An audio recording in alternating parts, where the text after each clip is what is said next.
नमस्कार दोस्तों, स्वागत है आप सभी का आपके अपने प्यारे multipurpose channel Pariksha Niketan a unique journey of destination में। जैसा कि आप सभी लोग जानते हैं कि एसएससी एमटीएस 2023 के एग्जाम के लिए हम प्रीवियस ईयर सीरीज चला रहे हैं, जहां पर आज हम लोग डिस्कस करने जा रहे हैं आज का हमारा 13वां सेट, जो कि 4 अक्टूबर 2017 शिफ्ट 3 में पूछे गए क्वेश्चनों का है। और डिस्कस कर रहे हैं आज के अपने इंग्लिश के पहले क्वेश्चन की ओर।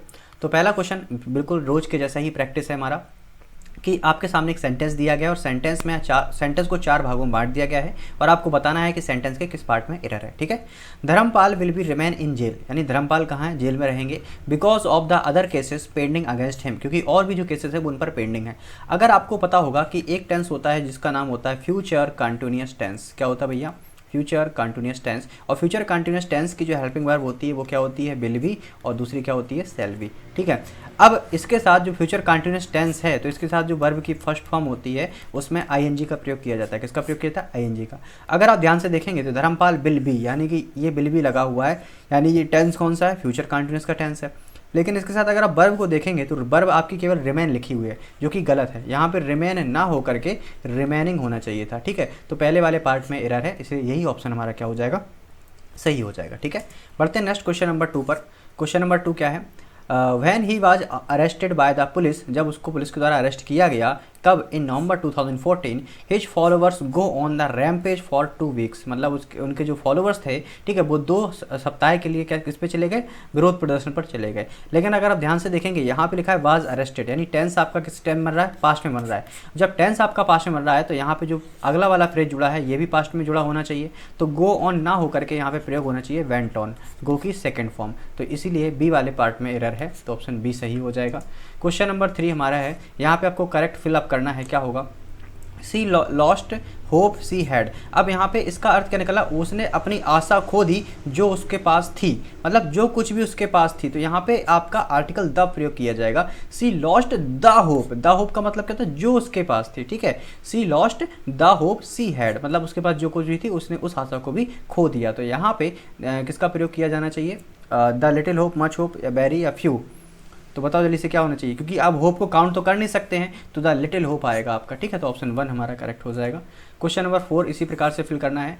I had hardly finished my work dash the phone. आपको पता होना चाहिए जैसे कि कुछ आपका कॉम्बिनेशन चलता है। ठीक है। जैसे एज के साथ एज आता है, सो के साथ भी एज आता है, नाइदर के साथ नॉर आता है, आइदर के साथ और आता है। इसी प्रकार से ये जो फ्रेज है हार्डली, हार्डली के साथ हमेशा किसका प्रयोग किया जाता है? वैन का प्रयोग किया जाता है। तो जब भी आपको कहीं पर ये वर्ड मिल जाए हार्डली, और हार्डली के साथ कोई चीज़ जुड़ी हुई है और उसके साथ अगला कोई आपका फ्रेज जुड़ा या कंजक्शन के रूप में जुड़ा हुआ है, तो हार्डली के साथ वैन का कॉम्बिनेशन चलता है। तो ऑप्शन डी हमारा करेक्ट हो जाएगा। ठीक है। नेक्स्ट क्वेश्चन नंबर 5 हमारे सामने है, जो कि बेस्ट एक्सप्रेस क्विवर वर्ड का आपको सिनोनिम बताना है। क्या बताना है? क्विवर का सिनोनिम क्या होगा? तो पहले तो पता होना चाहिए क्विवर, क्विवर का मतलब होता है किसी चीज़ को में कंपन करना या किसी चीज़ को हिलाना। ठीक है। ये आपका होता है क्विवर। ठीक है। क्विट क्विट मतलब वाइब्रेशंस करना। तो यहाँ पे सूद का मतलब शांत होता है, स्टिल का मतलब बनाए रखना, काम का मतलब भी शांत होता है, लेकिन शेक का मतलब भी होता है क्या? हिलाना। तो यानी कि ऑप्शन जो सी होगा बेस्ट एक्सप्रेस सिनोनिम हो जाएगा। क्विवर का क्या होगा? Shake, option number C. Next question number 6 आपके सामने लिखा है मडल। तो मडल का मतलब क्या होता है? इसका भी आपको क्या बताना है? सिनोनिम बताना है। मॉडल का भी आपको सिनोनिम बताना है। तो मॉडल का मतलब होता है कि एक ऐसा कलेक्शन जो डिसऑर्गेनाइज्ड है। कैसा है? सही से ऑर्गेनाइज नहीं है, ऐसा आप किसी चीज़ को क्या कर रहे हैं? इकट्ठे कर रहे हैं। जैसे कूड़ा करकट नहीं बटोरते हैं, इकट्ठा बटर लेते हैं। ठीक है। तो डिसऑर्गेनाइज कलेक्शन होता है, इसी को मॉडल कहते हैं।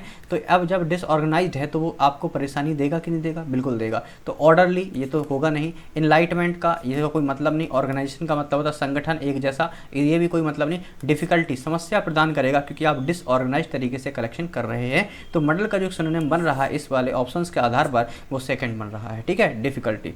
नेक्स्ट क्वेश्चन नंबर 7 आपके सामने है, प्लॉड। ठीक है। अब ये प्लॉड का मतलब क्या होता है? मतलब कि इसमें होता है बड़े बड़े कदम पटकना। समझ रहे ना आप? बड़े बड़े कदम पटकना। जैसे अक्सर जब छोटे बच्चे रूठ जाते हैं ना, तो जब छोटे बच्चे रूठ जाते हैं तो क्या होता है? पटक पटक कर कदम चलते हैं गुस्से के साथ। ठीक है। तो यहाँ पर क्या होता है? वॉक हैविली, इसका बेस्ट क्या हो जाएगा? सिनोनिम हो जाएगा। पटक पटक कर कदम पटकना या बड़े बड़े कदम पटकना। तो प्लॉड का मतलब क्या हो जाएगा? Walk heavily. ऑप्शन डी हमारा करेक्ट होगा। क्वेश्चन नंबर 8 आपके सामने दिया गया है इवोक। ठीक है, इवोक का मतलब क्या होता है? इवोक का मतलब सीधा सीधा होता है किसी चीज़ को याद करना, रिकॉल करना। क्या करना? रिकॉल करना, किसी चीज़ को याद करना। ठीक है, और जिसका अपोजिट पूछा गया तो फॉरगेट। फॉरगेट का मतलब क्या होता है? भूल जाना। तो ऑप्शन 1 हमारा सही हो जाएगा। क्वेश्चन नंबर 9 आपके सामने है ऑफसेट। ठीक है, ऑफसेट का मतलब क्या होता है? ऑफसेट का सीधा सीधा मतलब होता है कि एक किसी चीज़ को अपोजिट डायरेक्शन में फोर्स करना। ठीक है, किसी चीज़ को अपोजिट डायरेक्शन में फोर्स करना, इक्वल एंड अपोजिट फोर्स। ठीक है, अब यहाँ या उसके अनुपातिक का समानुपातिक सुना होगा, प्रोपोर्शन और डिसप्रोपोर्शन। तो ये प्रोपोर्शन में आपका करना, अब ऑफसेट का अपोजिट हो जाएगा। तो इसका अपोजिट क्या पूछा गया है और एंटोनिम पूछा गया है। ऑफसेट का एंटोनिम पूछा गया है, अपोजिट पूछा वर्ड, तो इसका अर्थ भी अपोजिट होता है। और इसका अगर हम एंटोनिम की बात करेंगे तो वो क्या होगा? डिसप्रोपोर्शन हो जाएगा। क्या हो जाएगा? डिसप्रोपोर्शन। ठीक है, मतलब कि out of proportion being something it is called disproportion. तो इसका अपोजिट वर्ड हो जाएगा। तो ऑप्शन नंबर सी हमारा करेक्ट होगा। ठीक है, इस वाले में आयोग ने जो आंसर दिया था डिसप्रोपोर्शन दिया था, लेकिन इसका सही बैठ नहीं रहा है ये डिसप्रोपोर्शन, लेकिन आंसर इन्होंने सी ही दिया था। तो इसको आप इग्नोर भी कर सकते हैं इस क्वेश्चन को। ठीक है, नेक्स्ट क्वेश्चन नंबर 10 आपके सामने है डिपेट। ठीक है, डेप्लेट। डेप्लेट का आपको अपोजिट बताना है। तो डेप्लेट का सीधा सीधा मतलब होता है कि किसी चीज़ को क्या, किसी रिसोर्सेज को क्या करना? एग्जॉस्ट करना, या मतलब यूज कर लेना, कम कर लेना। ठीक है, अब इसका अपोजिट पूछा गया। जब यूज कर लेंगे तो खाली हो जाएगा, ये तो आपका सिनोनिम हो जाएगा। ठीक है, लेसन मतलब कम हो जाएगा, ये भी। बेस्ट मतलब बर्बाद चले, ये भी। तो आप जब यूज कर रहे हैं, कम कर रहे हैं, तो ये तो मतलब उसको कम करना हो गया। लेकिन उल्टा पूछ रहा है, एंटोनिम पूछ रहा है डेप्लेट, तो डेफिनेटली इसका क्या हो जाएगा? बढ़ाना हो जाएगा, यानी एक्सपेंड करना। डेप्लेट मतलब यूज करके कम करना, और एक्सपेंड मतलब क्या होता है? बढ़ाना। तो ऑप्शन सी इसका करेक्ट एंटोनिम हो जाएगा, option number C. Next question number 11 आपके सामने एक फ्रेज इडियम दिया गया है, एप्पल ऑफ वन साई। इसका आपको अर्थ बताना है। तो एप्पल ऑफ वन साई का सीधा मतलब होता है किसी का बहुत प्रिय होना। ठीक है, इसीलिए इसको हिंदी में कहा जाता है आंखों का तारा। आंखों का तारा। आंखों का तारा क्या होता है? बहुत प्रिय होना। तो एप्पल ऑफ वन साई मतलब very dear to someone, option number C correct है। क्वेश्चन नंबर 12 आपके सामने दिया गया to work like a dog. To work like a dog का मतलब सीधा सीधा ये होता है कि कठिन मेहनत करना। जैसे कुत्ते लोग होते हैं, कठिन मेहनत करते हैं। मेरे पीछे भी शायद आपको थोड़ी थोड़ी आवाज़ आ रही होगी, कुत्ते भौंक रहे हैं बाहर गेट के। ठीक है, to work like a dog, to work very hard, option number C हमारा करेक्ट होगा। नेक्स्ट क्वेश्चन नंबर 13 आपके सामने दिया गया है, और आपको जो ब्रैकेट वाला पार्ट है इसमें आपको बताना है कि क्या इंप्रूव किया जा सकता है। ठीक है, we all believe that a slight elevation in your body temperature means we are getting sick. अगर आपके तापमान में क्या हो रहा है? बढ़ोतरी हो रही है, तो इसका मतलब वो बीमार हो रहे हैं। लेकिन अगर आप ध्यान से देखेंगे, सब्जेक्ट यहाँ पर क्या है? वी है, और पजेसिव केस क्या है? यहाँ पे योर है, तो ये पॉसिबल ही नहीं है। तो पजेसिव केस वी के अकॉर्डिंग क्या आएगा? अवर आएगा। क्या आएगा? अवर। तो यहाँ पे जो आपका टू इन योर लिखा है, यहाँ पे इन अवर कर दिया जाए, तो ऑप्शन सी हमारा करेक्ट होगा। We all believe that a slight elevation in our body temperature means we are getting sick. ठीक है, अगर हमारे बॉडी में तापमान बढ़ रहा है तो इसका मतलब हम लोग बीमार हो रहे हैं। ठीक है, ऑप्शन सी हमारा करेक्ट होगा। नेक्स्ट क्वेश्चन नंबर 14 में अभी आपको जो ब्रैकेट में लिखा है इसको सही करना है। It is lowest in the morning and lesser during the afternoon. मतलब कोई भी चीज़ है जो सुबह सुबह क्या होती है? बहुत कम होती है, और दोपहर में क्या होती है? थोड़ी और कम, मतलब थोड़ा कम होती है, मतलब लोएस्ट से थोड़ा ज़्यादा, बट वैसे थोड़ा कम। ठीक है, लेकिन अगर ध्यान से देखेंगे यहाँ पे जो लो होता है, लो की सुपरलेटिव डिग्री लोएस्ट होती है, इसकी कंपैरेटिव डिग्री लोअर होती है। ठीक है, लेसर नहीं होती है, लो लोअर लोएस्ट। तो यहाँ पे जो लिटिल लेसर लिखा है ये गलत है, यहाँ पे लिटिल लोअर होना चाहिए। ठीक है, तो ऑप्शन नंबर 1 हमारा करेक्ट हो जाएगा। ठीक है, नेक्स्ट क्वेश्चन नंबर 15 पे देखते हैं क्या है। यहाँ पे वन वर्ड सब्स्टिट्यूशन है आपके सामने। A list and explanation of difficult word. आपने अक्सर देखा होगा कि जो इंग्लिश की हमारी बुक्स आती थी जब हम लोग पढ़ते थे छोटी क्लास में, तो वहाँ पे जो जो कुछ मीनिंग हाईलाइटेड होती थी, और उन हाईलाइटेड मीनिंग का पीछे क्या होता था? एक टेबल में लिखी होती थी, उनका मीनिंग लिखा होता था। यहाँ पे मीनिंग और यहाँ पे उसका अर्थ है, और ऊपर लिखा होता था ग्लोसरी। क्या लिखा होता था? ग्लोसरी। इसका मतलब ये होता है, ये वो मीनिंग होती थी जो हमको आसानी से नहीं समझ में आती थी, यानी हार्ड वर्ड होते थे, तो इनका मीनिंग यहाँ पे पीछे टेबल बनाकर दे दिया जाता था। तो वही लिखा है, a list and explanation of difficult word. कठिन शब्द के समूह का जो अर्थ होता है उसके क्या कहते हैं? उसको कहते हैं ग्लोसरी। क्या कहते हैं भैया? ग्लोसरी कहते हैं। तो ऑप्शन नंबर 1 हमारा करेक्ट होगा। नेक्स्ट क्वेश्चन नंबर 16 आपके सामने बताना है, बेस्ट सब्स्टिट्यूट क्या होगा। A notice of the death of a person.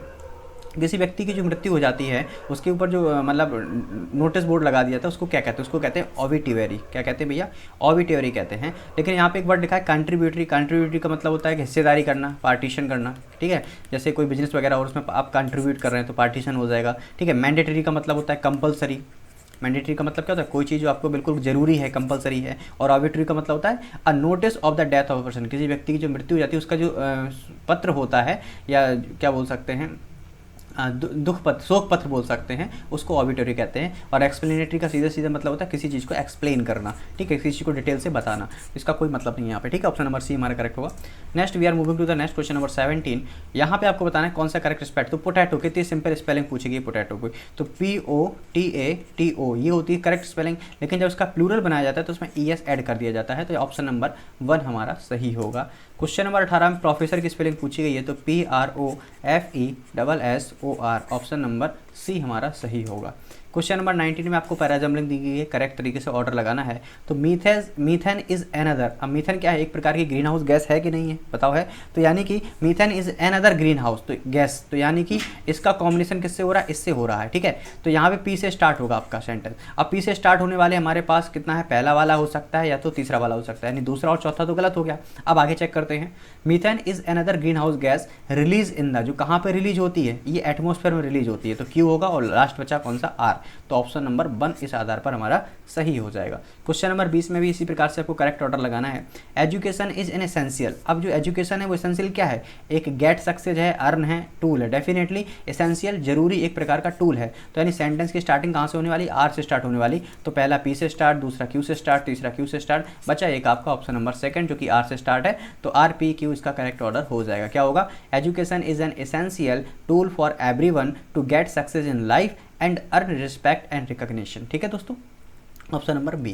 Question नंबर 21 से लेकर 25 तक आपके सामने क्लोज टेस्ट है, जहाँ पे आपको करेक्ट वर्ड फिल करना है। इट इज़ रियली ट्रेजिडिक, ये वास्तव में ऐसा ट्रेजिडी भरा है, एक बुरी समस्या है, दैट इन द कैसा in the world of today the evil of dowry कांड, मतलब जो दहेज प्रथा है, जो विश्व है इतना आगे बढ़ता चला जा रहा है, फिर भी जो दहेज प्रथा है वो आज भी एग्जिस्ट करती है। तो जो वर्ल्ड है वो कैसा है, प्रोग्रेसिव है कि नहीं है, क्योंकि दिन जो समाज है, जो सोसाइटी है, जो डेवलपमेंट है वो होते चले जा रहे हैं, प्रोग्रेस कर रहे हैं, लेकिन जो हमारी प्रथाएं हैं, ये बुरी प्रथाएं हैं, कुप्रथाएं हैं, वो आज भी हमारे समाज में व्याप्त हैं। तो it is the really tragic that in the progressive world of today the evil of dowry continues to exist in all its horrid form, अभी भी पूरी तरीके से हमारे समाज में व्याप्त है दहेज प्रथा। मैनी होम्स आर ब्रोकन, बहुत सारे घर ऐसे टूट जाते हैं, and several families are driven to ruin only because they are too poor, बहुत सारी जो परिवार हैं वो बिखर जाते हैं, क्यों, केवल वो क्या है, बहुत गरीब हैं, और वो क्या करते हैं, एक अमीर डॉरी मतलब एक बड़ा दहेज अफोर्ड नहीं कर पाते हैं, तो यहाँ पे अफोर्ड वर्ड का प्रयोग किया जाएगा। They are too poor to afford or rich dowry, ठीक है, ऑप्शन नंबर बी सही होगा। नेक्स्ट क्वेश्चन देखते हैं, previously in the selection of a bride, जब मतलब कि दुल्हन का सिलेक्शन होता है, हर फैमिली बैकग्राउंड देखा जाता है, एजुकेशन देखा जाता है, और उसकी वर्थ देखी जाती है, कौन सी वर्थ, इमोरल वर्थ देखते हैं, या वर्क देखते हैं, या मोरलिस्टिक या एनालिस्टिक। लेकिन आप ध्यान से समझिएगा, जब आप दुल्हन देखने जाते हैं तो देखते हैं उसके अंदर कैसे विचार हैं, कैसा उसका चाल चलन है, ठीक है, उसकी मोरल वैल्यूज क्या हैं, मोरल मतलब उसकी किस प्रकार से उसको वो दिए गए हैं, क्या बोलते हैं, संस्कृतियाँ, मतलब मोरल वैल्यू का सीधे सीधे मतलब नैतिक, हाँ नैतिकता उसकी कैसी है, बड़ों का आदर कैसे करती है, रिस्पेक्ट कैसे रखती है, कहते हैं ना बिल्कुल गऊ हमको दुल्हन चाहिए, है ना, तो वही इस सेंस में इसका प्रयोग किया जाता है। तो मोरलिस्टिक का मतलब तो मोरलिस्टिक बर्थ देखी जाती है उसकी, कि जो बहू है या जो जिस लड़की को पसंद करने गए हैं उसका चाल चलन किस प्रकार का है, उसके बारे में सारी जानकारियाँ एकत्र करते हैं, तो ये सब भी देखते हैं। लेकिन फिर बाद में जब डॉरी दहेज की बात आती है, नाउ ये तो कंसीडरेशन हो गया कि देखना कि हाँ लड़की है, अच्छी है, पसंद आ गई, ठीक है। नाउ डॉरी अगर हम बात करते हैं, जो प्रथा है उसको फिर बाद में वो क्या करते हैं, फर्स्ट प्रायोरिटी देते हैं कि नहीं पैसा पैया 10 लाख लगेगा तभी शादी होएगी, है ना, तो ये भी बड़ी समस्या है हमारे समाज की। तो now dowry is the first, dowry पहले, and the only consideration in majority of the matrimonial alliances, और जो साथ में मैट्रीमोनियल एलियंसेस कौन होते हैं, जो शादी करवाने वाले लोग होते हैं। एज अ रिजल्ट, और फाइनली रिजल्ट क्या निकलता है, दहेज which was at one time a token of love and affection, ठीक है, जो मतलब एक प्रतीक है किसका, दहेज को क्या मान लिया गया है, एक प्रेम और प्यार का प्रतीक मान लिया गया है। हैज़ बिकम ए, क्या है, हैज़ बिकम ए, कारण किसका है, operation and exploration of the worst order, जो दहेज एक कुप्रथा चली आ रही है उसका बिल्कुल एक तरीके से बेकार चीज़ है ये बिल्कुल, ठीक है। हैज़ बिकम अ कॉज है, रिजल्ट है, अफेक्ट है, या फिर आइडिया है, ये कारण है इसी चीज़ का कि जो बुरी समाज में प्रॉब्लम्स आती हैं, कि फांसी लगा ली गई, किसी की बहू को जिंदा जला दिया गया, तो ये सारी समस्याएं किसकी, ये सब इन्हीं चीज़ों का कारण है कि लोग क्या कर रहे हैं, आज भी उन पुरानी कुप्रथाओं पर चले आ रहे हैं। तो it has become a cause of operation and exploration of the worst order. तो इस आधार पर 25 क्वेश्चन का आंसर ऑप्शन नंबर 1 होगा, कॉज होगा। तो दोस्तों हम लोगों ने इन 25 क्वेश्चन को बहुत ही कम समय में जल्दी से स्पीड के साथ प्रैक्टिस किया। आई होप आप लोगों को सेशन बढ़िया लग रहा होगा। तो अपनी जो कोई सीधा सीधा मतलब है, जितने ज़्यादा आप क्वेश्चन प्रैक्टिस करके जाएंगे वहाँ पर आपको उतनी ही आसानी होने वाली है क्वेश्चन को पढ़ने में, समझने में और आंसर का अनुमान लगाने में, अगर आपने थोड़ा भी पढ़ा है। ठीक है दोस्तों, तो अपनी तैयारी बेहतर बनाए रखिएगा। और आप हमारे चैनल से जुड़ रहे हैं तो आपका बिल्कुल स्वागत है, चैनल को सब्सक्राइब कीजिएगा। और अगर आपको वीडियो वास्तव में पसंद आ रही है तो बिल्कुल हमारा सपोर्ट करें, क्योंकि आपके द्वारा जो मोटिवेशन मिलता है उसी से क्या करता हूँ, मुझे एक एनर्जी मिलती है जिससे मैं नई वीडियो बना पाता हूँ। क्योंकि आप भी जानते हैं कि पूरा पीपीटी तैयार करना काफ़ी सारा समय लगता है और दिन की 2 वीडियो आ रही हैं और इसको और ज़्यादा एक्सटेंड करने का प्रयास किया जा रहा है। ठीक है दोस्तों, चलिए मिलते हैं नेक्स्ट वीडियो में, तब तक के लिए टेक केयर, बाय बाय।